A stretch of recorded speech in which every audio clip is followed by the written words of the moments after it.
غصے میں میرا جسم تھر تھر کانپ رہا تھا، مگر جانی پر کسی بات کا اثر نہ ہو رہا تھا۔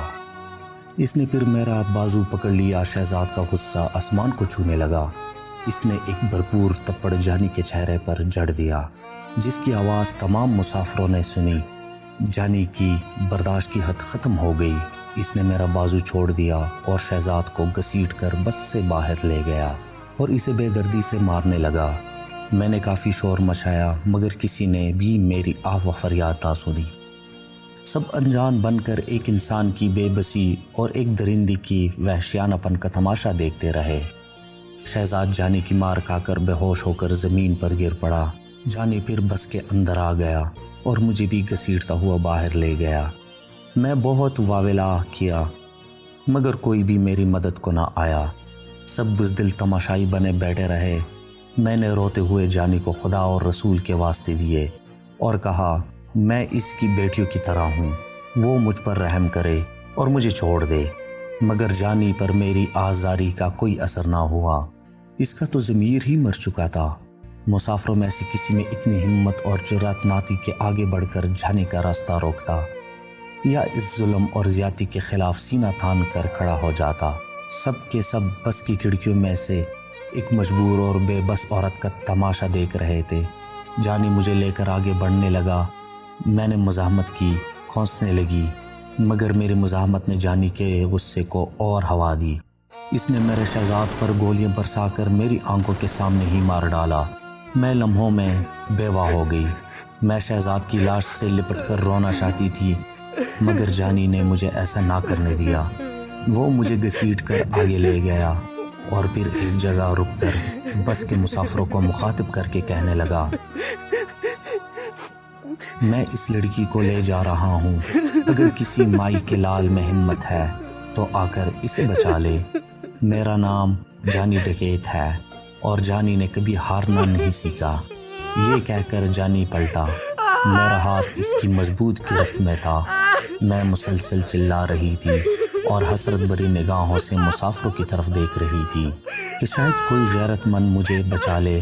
میرے لبوں سے آہیں اور دعائیں ایک ساتھ نکل رہی تھی کہ اے پروردگار، اے رب ذوالجلال، میری مدد فرما۔ شاید وہ دعا کی قبولیت کا لمحہ تھا۔ خدا نے میری سن لی۔ بس کی چھت سے ایک مسافر نیچے کودا اور ہم تک آ پہنچا۔ ان نے مجھے جانی کی گرفت سے لمحوں میں آزاد کرایا اور پھر کسی بھوکے شیر کی مانند جانی پر ٹوٹ پڑا۔ جانی اس اچانک حملے سے گھبرا گیا۔ ریوالور اس کے ہاتھ سے چھوٹ کر دور جا گرا اور وہ دونوں ایک دوسرے سے گتم گتا ہو گئے۔ جانی نے اس مسافر کو زیر کرنے کی بہت کوشش کی، مگر ناکام رہا۔ اس مسافر نے بھی بہت زور لگایا، مگر جانی اس کے سامنے چٹان ثابت ہو رہا تھا۔ اس مسافر نے اپنی شلوار کے نفے سے خنجر نکال لیا اور جانی پر پل پڑا۔ دیکھتے ہی دیکھتے اس نے جانی کے جسم میں کئی سوراخ کر ڈالے۔ وہ بری طرح لہو لہان ہو گیا اور کچھ دیر تڑپ کر وہ زندگی کی قید سے آزاد ہو گیا۔ اب مسافر بس سے نیچے اتر آئے اور اس مسافر کی طرف بڑھے جو ایک طرف بیٹھا ہانپ رہا تھا۔ اس کے جسم پر کئی زخم آئے تھے۔ وہ کسی قدر اندھیرے میں تھا۔ میں اس کی صورت نہیں دیکھ پائی تھی۔ مشرق کی جانب سے چاند طلوع ہو رہا تھا۔ ہلکی ہلکی روشنی پھیلنے لگی تھی۔ ایک دو مسافر شہزاد کی لاش کی طرف بڑھے اور کچھ میری طرف آ گئے۔ میں اپنی کلائی پکڑے زمین پر بے سد پڑی تھی۔ میرے اعصاب شل ہو چکے تھے۔ مجھ میں اٹھنے کی تاب ہی نہ تھی۔ ویسے بھی ایک کے گرد کافی مسافر جمع ہو گئے تھے۔ میں منتظر تھی کہ لوگ مجھے خوشخبری دیں کہ شہزاد زندہ ہے۔ میں لاشعوری طور پر اسے دیکھنے سے کترا رہی تھی۔ شاید میں خود کو اس کی موت کا یقین نہیں دلانا چاہتی تھی۔ میں اٹھی اور آہستہ آہستہ اس اجنبی مسافر کی طرف بڑھی جو میری خاطر زخمی ہو گیا تھا۔ میں نے اپنا دوپٹہ اتار کر ایک مسافر کو دیا اور کہا، یہ ان کے زخموں پر باندھ دو۔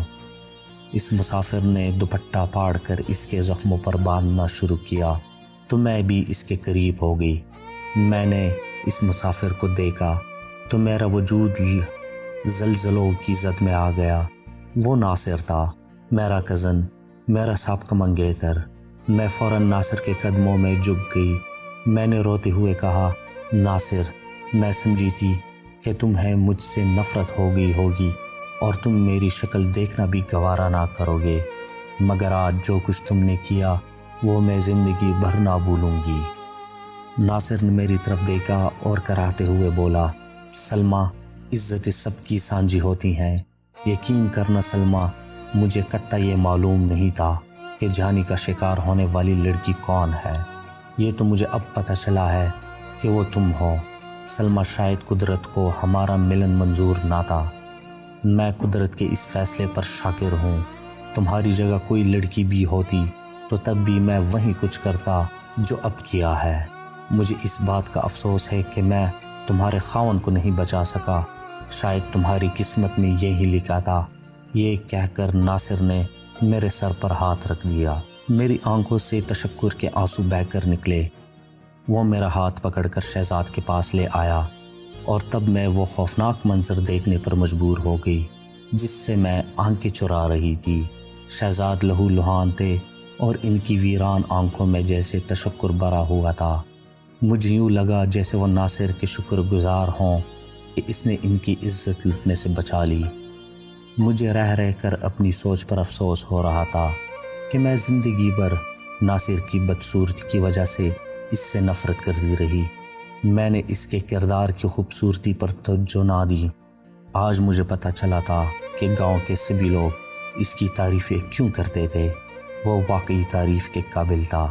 ناصر پر مقدمہ چلا مگر جلد ہی اسے نہ صرف بری کر دیا گیا بلکہ تعریفی اسناد اور انعام سے بھی نوازا گیا۔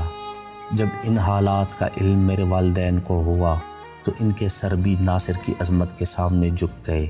میرے ابا جان نے ناصر کے والد سے معافی مانگ لی۔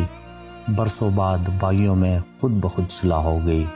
کچھ عرصہ بعد میرے والدین نے خود چاہا کہ میری اور ناصر کی شادی کر دی جائے۔ جب مجھے اور ناصر کو والدین کے فیصلے کا علم ہوا تو ہم دونوں نے ان کا فیصلہ ماننے سے انکار کر دیا، اس لیے کہ میں ناصر کو بھائی بنا چکی تھی۔ میں اس فخر میں رہنا چاہتی تھی کہ میں ایک غیرت مند بھائی کی بہن ہوں۔ میرا کوئی بھائی جو نہیں تھا۔ امید ہے دوستو آپ کو یہ ویڈیو پسند آئی ہوگی۔ اپنا بہت زیادہ خیال رکھیے گا۔ اللہ حافظ۔